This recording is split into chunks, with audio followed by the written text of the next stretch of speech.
Bueno, seguimos cambiando de tercio. Voy a hablar lo que pueda durante 10 minutos, porque ya sabéis que cada uno aquí pues eso, trae horas años de experiencia. Entonces, vamos a hablar de quemas. Nosotros empezamos a trabajar en quemas en los años 90. Veréis que son algunas imágenes vintage, porque claro, llevan su tiempo, ¿no? Entonces, hubo un pequeño incendio de 500 hectáreas en los Montes de Fraga. Vamos a mirar a ver qué puede pasar ahí, no sé tal.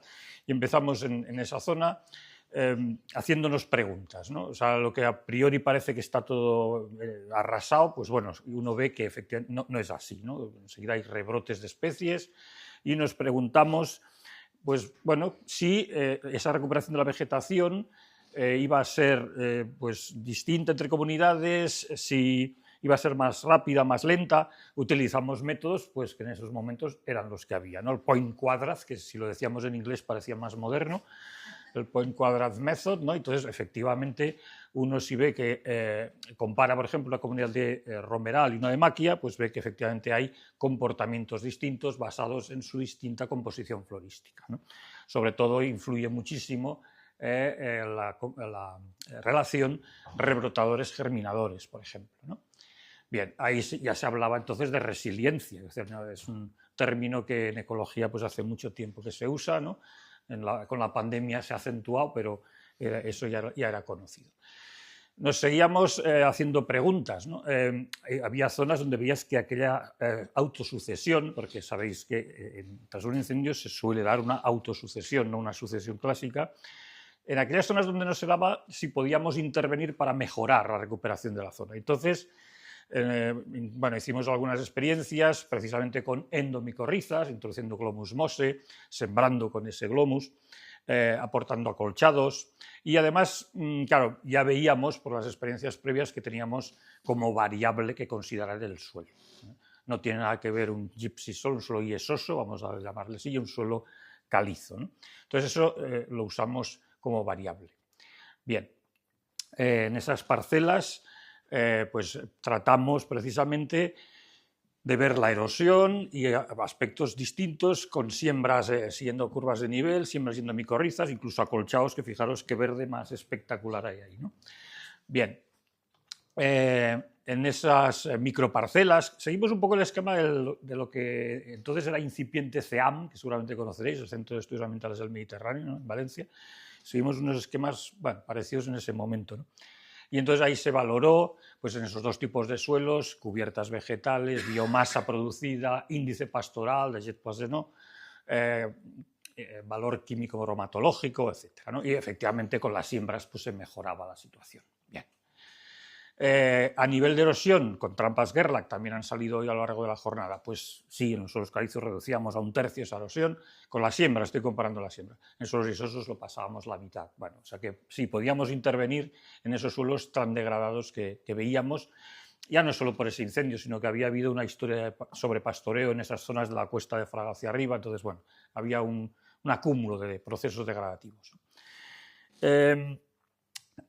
Otra pregunta que nos decimos es, bueno, ¿y cómo, o sea, qué tasas de erosión tenemos? Bueno, en ese momento, aparte de las trampas Gerlach, también estaban estas duchas portátiles que aún se usan, de hecho en docencia las usamos, ¿no? Los simuladores de lluvia, que son equipos muy sencillos. Hemos de pensar que estamos en provincias, que digo yo, entonces había que espabilarse con lo que tenemos.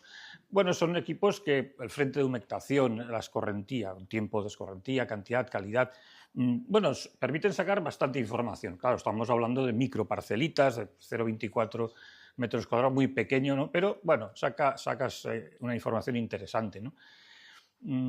Puedes quemar, no quemar, en fin, puedes introducir diversas variables y ver, por ejemplo, pues claro, cómo aumenta drásticamente el pH con la cubierta de cenizas o aumenta la conductividad eléctrica en esos primeros instantes en los que tenemos esas cubiertas.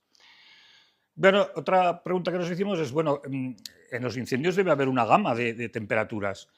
¿Cómo podemos valorar en cada temperatura qué efectos tenemos sobre propiedades físicas, químicas y biológicas del suelo? Estoy todavía en los años 90, ¿no? Pues bueno, una aproximación muy sencilla es coger esa muestra y llevarla a un horno y someterlo a esas temperaturas, ¿no? Suelos calizos, yesosos. Bueno. y ahí, pues, por ejemplo, ya medíamos valores clásicos de propiedades químicas, físicas, estabilidad estructural, unidades formadoras de colonias, actividad microbiana, en fin. Y todo eso, de nuevo, en esos dos tipos de suelos, ¿no? Tan distintos, y esos y calizos. Y lo que llama la atención es que los suelos tratados a 500 grados al final son dos suelos muy parecidos, dos suelos degradados. Han perdido la estabilidad estructural, se ha perdido la gran parte de la materia orgánica, la biota del suelo. Esa sería un poco lo que vimos, ¿no? Bueno, tras el paso del fuego, también nos preguntábamos, porque de hecho ha salido antes, ¿no? Los espesores de suelo que se muestrean, pues claro, van a tener su incidencia en el resultado. Entonces, siempre teníamos esa duda, ¿no? ¿Qué hacemos? ¿Muestreamos con un toma muestras 20-25, cilindros de 5, de 10? ¿A qué profundidad se ve afectado el suelo? Entonces, bueno, creo que fue el segundo incendio que tuvimos en la zona de Montes de Zura y Castejón, aquí ya con suelos, como veis, muy diferentes, donde hay horizontes mólicos en la superficie, con la ayuda de Paloma y Maite, ahí estuvimos decapando centímetro a centímetro para tratar de identificar hasta dónde podían verse efectos, ¿no? Se hicieron medidas de repelencia, medidas de infiltración, no voy a entretenerme mucho en los resultados, pero bueno, ya podemos ver que, por ejemplo, pues, materia orgánica, pues sí, el primer centímetro 0,1 hay una reducción que se mantiene tanto en el año 0 como en el año 1, pero si nos vamos a 2-3 centímetros ya no notamos nada, ¿no? Entonces, claro, si yo aquí hubiera muestreado de 0 a 10, pues hubiera tenido un efecto de dilución y no hubiera visto nada, ¿no? Por ejemplo. Bien. También utilizamos bloques, como se han citado antes, por ejemplo, para el estudio de la biota, cogiendo bloques y quemándolos de forma controlada. Yo aquí puedo bueno, pues tener una certeza de dónde se alcanza, ¿no? Cada temperatura, cada centímetro, puedo ver si llegó hasta 300, hasta 200, y bueno, pues veo que efectivamente hay una incidencia de diversas propiedades que me llegan a 1 centímetro, otras que no se ven afectadas, otra que hasta 3 centímetros, es decir, hay una dependencia de la propiedad está influyendo, o al revés, cada propiedad puede verse afectada a diferentes profundidades, entonces hay que ser consciente de qué se quiere medir y por lo tanto qué se quiere muestrear. También en estas experiencias de incendios uno va viendo que se aplican medidas de emergencia, a veces de emergencia a los 2 años, pero bueno, en fin, es lo que lleva el papeleo, ¿no? Entonces decimos, bueno, pero ¿y esto va a tener efectividad en cuanto a ese control, ese teórico control de la erosión? Bueno, pues aquí con trampas Gerlach también se fue valorando que sí, efectivamente, aun con cierta tardanza la instalación de esas fajinas, pues reducíamos la tasa de erosión, pues por ejemplo, en el primer año de 8 toneladas por hectárea a 0,7, en el segundo ya la cosa disminuía porque la cubierta vegetal con esa autosucesión, bueno, pues hacía su papel ya, ¿no? Y bueno, en los últimos años los hemos dedicado a quemas prescritas porque, a diferencia de los incendios forestales, en los que, bueno, tú vas allí y dices, ¿qué temperatura habrá habido? Sí, por el color de las cenizas, por si me queda hojarasca. Bueno, ¿y el control? ¿Dónde está el control? Ah, pues el control, aquello de allá que no se ha quemado. Bueno, eso es una suposición, claro. Entonces, aquí puedes estar antes, durante y después, ¿no? Entonces, puedes muestrear antes, puedes estar durante el incendio con sistemas de protección adecuados, ¿no? Y teniendo un poco de paciencia porque hay veces que con las ansias de muestrear entras dentro y se te queman las botas, las bolsas, tal. Pero bueno, es interesante por ese aspecto, ¿no? Y entonces, efectivamente, pues se ha ido viendo durante estos años que hay propiedades, pues el carbono orgánico, el nitrógeno, la respiración basal, la biomasa microbiana, las actividades enzimáticas. Pues hay veces que dices, pues es que hasta 3 centímetros se han visto afectadas. Ves esas masas, no sé si os habéis fijado, unas superficies blancas, intensidades severas, su propia tormenta. O sea, hay veces que las quemas, aunque intentas hacerlas siempre en unas ventanas de prescripción con húmeda, sí, bueno, en fin, con mucha calma y tal, hay veces que eso no se hace o no se puede hacer, y entonces hay efectos hasta cierto espesor de suelo, ¿no? Y en cambio hay otras quemas en las que hemos visto que no luce, ¿no? Y dices, tanto trabajo para... uno quiere tener un enfermo muy enfermo, ¿no? Para lucir. Bueno, pues de hecho eso es lo que querríamos, ¿no? Es decir, bueno, hemos eliminado la biomasa, hemos eliminado ese fuel, ¿no?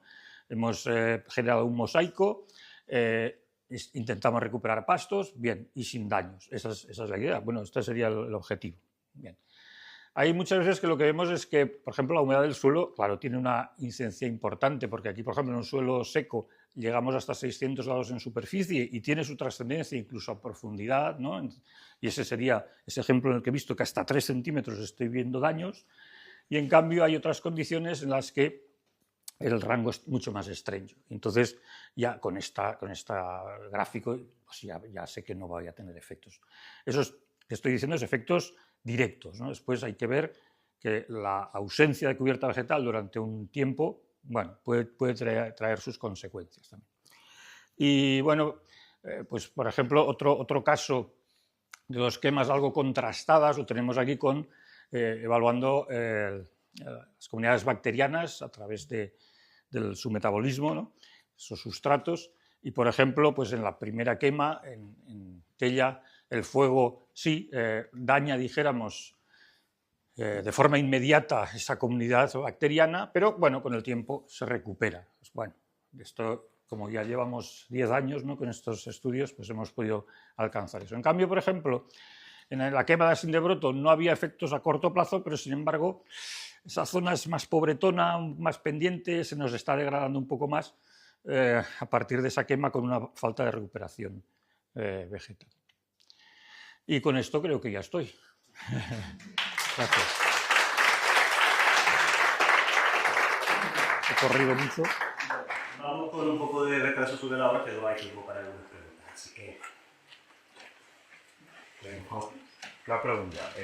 Gracias por la presentación. Y también el daño que puede hacer a diferentes profundidades del suelo, supongo que también tendrá que ver con el tipo de incendio, ¿no? Si es un incendio más de pasto que está menos tiempo sobre la superficie, será menor el daño en profundidad, es más fácil la recuperación. Sí, efectivamente. Fíjate, casos extremos serían en el que tienes pues una biomasa muy ligera. Voy a imaginarme, el erizón es una planta que está muy en contacto con el suelo, tiene mucha biomasa muerta y puede transmitir algo de temperatura, pero tú imagínate que quemas aliagas. Una aliaga aquí, una aliaga allá, pues no tiene ninguna incidencia en el suelo. Y ahora pongamos en otro extremo. Los americanos, que son muy brutos, los restos de las podas forestales los apilan. Y entonces, claro, queman allí y está eso quemando días. Entonces vas allá y dices, bueno, pero esto, o sea, ya hay un boquete, ¿no? Entonces, es decir, que efectivamente, en función del fuel, ¿no?, del tiempo de residencia, pues va a haber mayor daño o menor daño. Sí. Una práctica que ojalá ya no sea la quema de rastrojos. ¿Hay algún derivado evaluar con el suelo? Pues no hemos evaluado. O sea, a priori yo pensaría en que es una cosa muy superficial y muy rápida, ¿no? Por ejemplo, o sea, esta gente de Briefs hacen también quemas de chinebros, por ejemplo, ¿no? Juniperus communis. La estructura vegetal alejada del suelo a mí me hace sospechar que no va a haber gran incidencia, ¿no? O sea, el que haya un poquito de paja y tal, yo creo que tampoco a priori, o sea, vas a incorporar las cenizas, ¿no? Pero en principio no esperaría daños, no esperaría cambios. ¿Sí?